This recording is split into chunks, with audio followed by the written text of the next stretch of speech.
Yes. Okay, so how did we get the designing your life idea? Okay, so the class questions. Well, you know, I started caring about this when I was a student. I've told that story, and then ended up talking to people in business, and then finally got invited to teach a class at Cal, and then did that for a while, and thought designers might like it. I knew Bill. We had lunch. I asked, Dave said, what do you think about doing a class where we help people figure out their vocation? And I said, let's do it.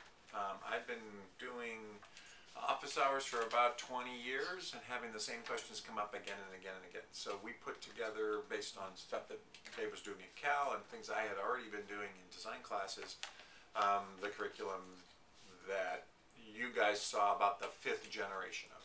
Right. It was really, I had already been teaching in vocational discernment. Bill had clearly been teaching design thinking in a variety of applications, and we put those together. That's really where the class came from.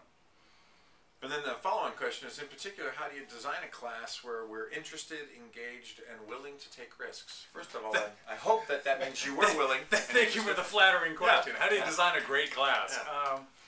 The taking risk part is very important, because in this kind of work that we're doing, you really have to be, you have to feel safe, and you have to be willing to expose some stuff. You know, like, I'm not sure what I want to do, or I don't know what my direction is. So we talk about that in terms of creating the container.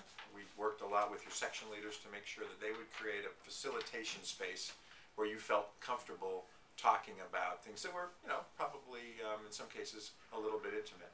Also, in the brainstorming and ideation and the boot camp part, in design, we spend a lot of time making sure that you're breaking down your conceptual blocks, not filtering ideas, and again, creating a safe place where you can have lots and lots of crazy ideas.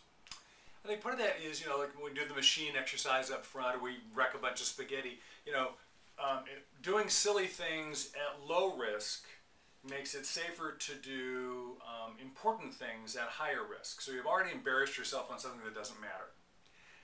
Then you can expose yourself a little bit. You're already a little bit exposed. And it's amazing to us, particularly with Stanford undergrads, when we simply say, this is the way it is. Here are the rules. Here's what we're trying to do here together. Here's what we're asking of you. When everyone agrees that the rules are true long enough to give it a try, then frankly it works incredibly well. So you guys did a great job of supporting each other and being nurturing and hearing each other's flow stories and poems and some pretty risky stuff. And part of that is we just sort of act like it's true, and then you live into it and it works. Yeah. Actually, another follow-on question to that was there things that you wanted to include in the class that you didn't get to? And the answer is tons. There's always stuff, yeah. One of the things we're going to see if we can fit in next time is we did, in the other classes that we prototyped this in, we did something we called mentor visits, or voice visits. People who are out in the world already had either some level of success or maturity come back in and tell their stories. We did one in this class with Lance Choi. But it was fairly abbreviated, and it's a little bit more interesting when you get a chance to meet someone who maybe is in the field you want to go into, hear the story, how they got there. It's never a straight line. It's always an interesting story. And in listening to their stories, sometimes you hear a little voice in yourself saying, "Yeah, that sounds like me." So we didn't get a chance to do that. Yeah, and it'd be fun to do that even if we could do that once a week if we had time, because you could have people at different points in their career, people like 2 years after graduation, 10 years, you know, looking back from their 70s. You get very different points of view. That's a big area.